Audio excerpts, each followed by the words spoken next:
ഇപ്പോൾ ലോകത്തിന്റെ മുഴുവൻ ശ്രദ്ധയും ഒരു കപ്പലിലേക്കാണ്. ഈ കപ്പൽ വരുന്നത് റഷ്യയിൽ നിന്നാണ്. റഷ്യയുടെ പതാക ഉള്ള ഒരു കപ്പൽ. ഈ കപ്പൽ തനിച്ചല്ല വരുന്നത്. ഈ കപ്പലിന് അകമ്പടിയായിട്ട് റഷ്യൻ നാവികസേനയുടെ ഒരു പടക്കപ്പൽ കൂടിയുണ്ട്. ഈ കപ്പൽ നീങ്ങുന്നത് എങ്ങോട്ടാണ് എന്നുള്ള ചോദ്യമാണ് ലോകത്തിനെ ഭയത്തിന്റെ മുൾമുനയിൽ നിർത്തുന്നത്. ഈ കപ്പൽ ഇപ്പോൾ നീങ്ങുന്നത് ക്യൂബയിലേക്കാണ്.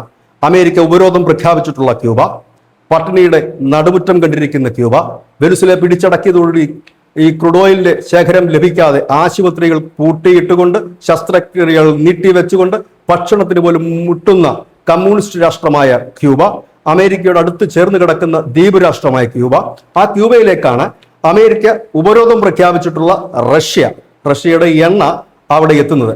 7,30,000 ബാരൽ എണ്ണയുമായിട്ടാണ് എത്തുന്നത്. റഷ്യ ഇതിനെക്കുറിച്ച് പറയുന്നത് മാനുഷിക പരിഗണനയുടെ പേരിലാണ് തങ്ങൾ ഈ കപ്പൽ അയക്കുന്നതെന്നാണ്. പക്ഷേ ഈ കപ്പലിനെ സംബന്ധിച്ച് ഉള്ള വാർത്തകളാണ് ഇപ്പോൾ ലോകമെമ്പാടും നിറയുന്നത്. ഈ കപ്പലിന്റെ പേര് അനറ്റോലി കൊളാട്സ്കിൻ എന്നാണ്. ഈ അനറ്റോലി കൊളാട്സ്കിൻ എന്ന് പറയുന്ന ഷിപ്പ് റഷ്യയിൽ നിന്ന് പുറപ്പെടുമ്പോൾ അതിന്റെ ലക്ഷ്യസ്ഥാനമായി കാണിച്ചിരുന്നത് അറ്റ്ലാന്റിസ് ആയിരുന്നു.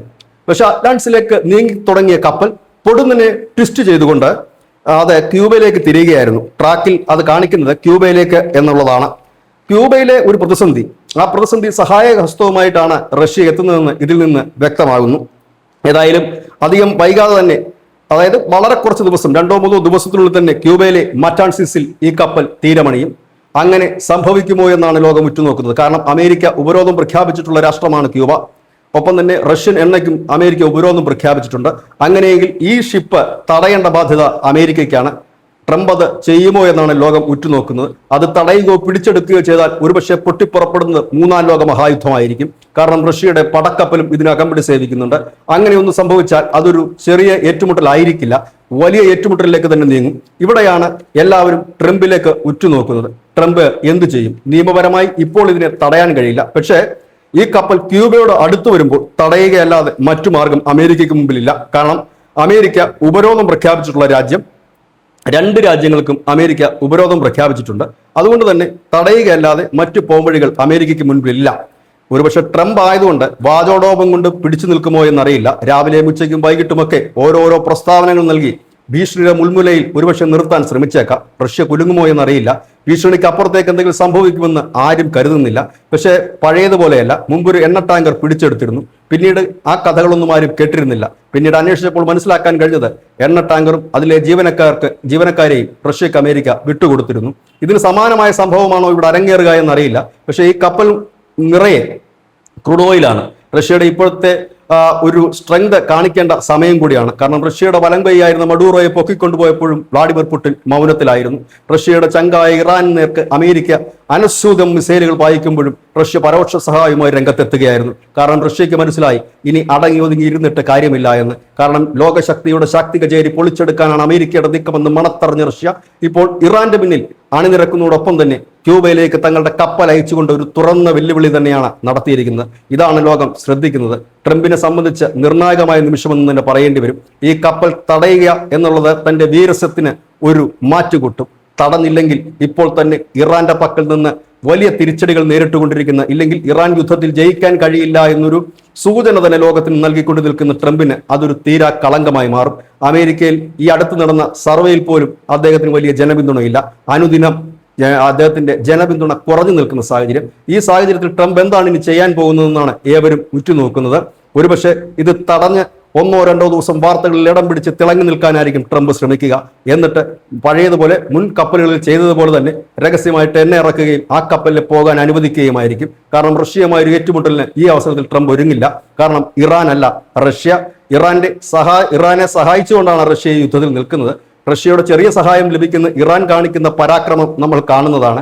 അവിടെ റഷ്യയോട് മുട്ടുമോ എന്നുള്ളതാണ് ലോകം ഉറ്റുനോക്കുന്നത്.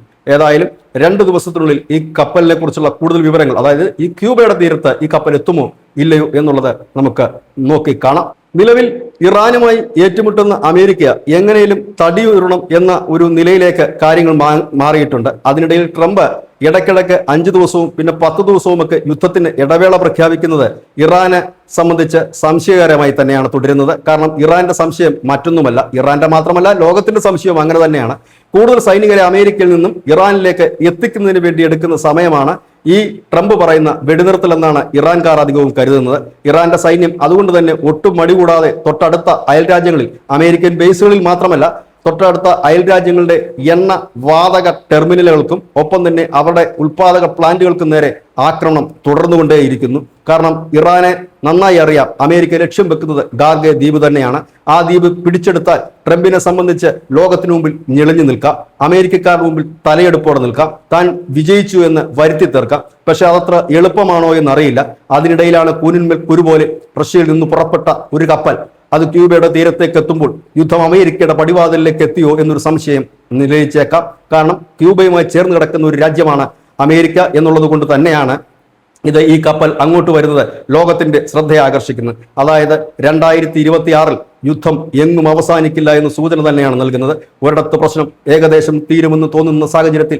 മറ്റൊരിടത്ത് ഒരു സംഘർഷത്തിന്റെ അവസ്ഥ രൂപപ്പെട്ടു വരുന്ന കാഴ്ച ഇത് എല്ലായിടത്തുമുണ്ട്. ഇന്ത്യ പാകിസ്ഥാൻ സംഘർഷം ഏതു നിമിഷവും ഉണ്ടായേക്കാം. അഫ്ഗാൻ പാകിസ്ഥാൻ സംഘർഷം ഇപ്പോഴും തുടരുകയാണ്. ഇതിനിടയിൽ ചൈനയുടെ കൂടുതൽ പടക്കപ്പലുകൾ എത്തിച്ചുകൊണ്ട് തായ്വാന് ചുറ്റും അവർ തീർക്കുന്ന വലയം അത് ഏത് നിമിഷവും ഒരു ആക്രമണമായി മാറിയേക്കാം. ഏവരും ഉറ്റുനോക്കുകയാണ്. ഇതിനിടയിൽ കിം ജോൺ ഉന്നിന്റെ അഭ്യാസങ്ങൾ വേറെയും. അങ്ങനെ ലോകം ഒരു അഗ്നിപർവ്വതത്തിന്റെ മുകളിലാണ്. ഇവിടെ അത് ഏത് രീതിയിൽ ആളിപ്പടരുമെന്നാണ്. ആദ്യം നാം കരുതിയത് എപ്പോഴിത് പൊട്ടുമെന്നായിരുന്നു. ഏതായാലും അത് പൊട്ടി. ഇറാൻ അമേരിക്ക ആക്രമണത്തോടെ അത് പൊട്ടി തുടങ്ങിയിരിക്കുന്നു. ഇനി അത് ആ തീപ്പൊരി എവിടെയൊക്കെ വീഴുമെന്നും ഏതൊക്കെ രീതിയിൽ അത് കത്തിപ്പടരുമെന്നും മാത്രമാണ് ഏവർക്കും അറിയേണ്ടത്. ഇത് തന്നെയാണ് ന്യൂസ് ഇന്ത്യ മലയാളത്തിന് പോയിന്റ്. നന്ദി, നമസ്കാരം.